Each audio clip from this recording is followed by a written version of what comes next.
భారత ఎన్నికల సంఘం వారిచ్చిన గణన ఫారం పూరించే విధానం ఇప్పుడు చూద్దాం రండి.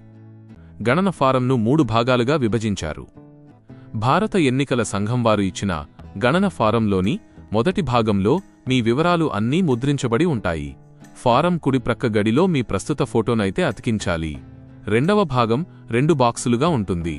1వ బాక్సులో 2002 నాటికి మీకు ఓటు ఉంటే 2002 ఓటర్ల జాబితా వివరాల ప్రకారంగా ఈ బాక్స్ని పూరించాలి. అంటే ఓటర్ పేరు, ఓటరు గుర్తింపు కార్డు నంబర్, బంధువు పేరు, వారితో మీకున్నటువంటి బంధుత్వం, జిల్లా, రాష్ట్రం, శాసనసభ నియోజకవర్గం పేరు పూరించాలి.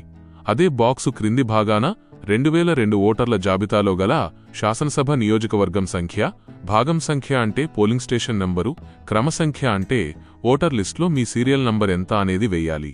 రెండవ బాక్సులో 2002 నాటికి మీరు ఓటరుగా నమోదు కానట్లయితే మీ తండ్రి, తల్లి, తాతయ్య, నాయనమ్మలలో ఎవరో ఒక్కరి వివరాలు 2002 ఓటర్ల జాబితా వివరాల ప్రకారంగా ఈ బాక్స్ని పూరించాలి.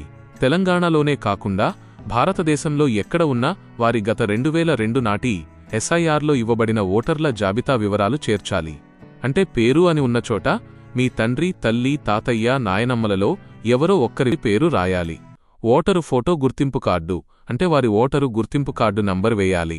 బంధువు పేరు అంటే వారి తండ్రి లేదా భర్త పేరు రాయాలి. బంధుత్వం తండ్రి, భర్త, జిల్లా, రాష్ట్రం, శాసనసభ నియోజకవర్గం పేరు పూరించాలి. అదే బాక్సు క్రింది భాగాన 2002 ఓటర్ల జాబితాలో గల శాసనసభ నియోజకవర్గం సంఖ్య, భాగం సంఖ్య అంటే పోలింగ్ స్టేషన్ నెంబరు, క్రమ సంఖ్య అంటే ఓటర్ లిస్టులో మీ సీరియల్ నంబర్ ఎంత అనేది వెయ్యాలి. 3వ భాగంలో ఓటరు యొక్క ప్రస్తుత పూర్తి వివరాలు చేర్చాలి. అంటే పుట్టిన తేదీ, ఆధార్ నంబర్, మొబైల్ నంబర్, తండ్రి లేదా సంరక్షకుని పేరు, తండ్రి లేదా సంరక్షకుని ఓటరు గుర్తింపు కార్డు నంబర్, తల్లి పేరు, తల్లి గుర్తింపు కార్డు నంబర్. మీకు పెళ్లి అయితే మీ భాగస్వామి పేరు, అవ్వకపోతే ఖాళీగా వదిలేయండి. మీ భాగస్వామి యొక్క గుర్తింపు కార్డు నంబర్ వేయాలి. మీకు 2002 నాటి ఓటర్ వివరాలు తెలియకపోతే వాటి డీటెయిల్స్ కోసం ఈ క్రింది వెబ్సైట్లు voters.eci.gov.in యొక్క లింక్ లేదా ఈసీఐ నెట్ మొబైల్ యాప్లో కూడా చూడవచ్చు.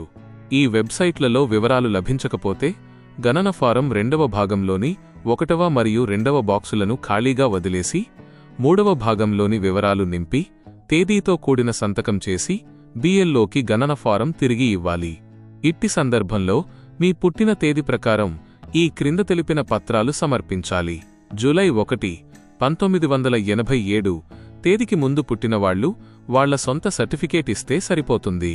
జూలై 1, 1987 నుండి డిసెంబర్ 2, 2004 మధ్యలో పుట్టినవాళ్లు వాళ్ల సర్టిఫికేట్తో పాటు తల్లి లేదా తండ్రిలో ఎవరో ఒకరి సర్టిఫికేట్ జతచేయాలి.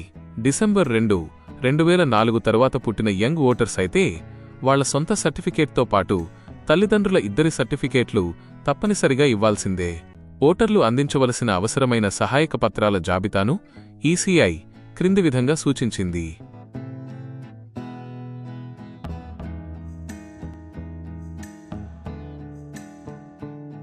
ఓటు అనేది కేవలం ఒక హక్కు మాత్రమే కాదు, ప్రజాస్వామ్యంలో అది మన గొంతుక. ఈ స్పెషల్ ఇంటెన్సివ్ రివిజన్ ద్వారా ప్రతి పౌరుడు యాక్టివ్గా ఈ నమోదు ప్రక్రియలో పాల్గొనటం చాలా ముఖ్యం.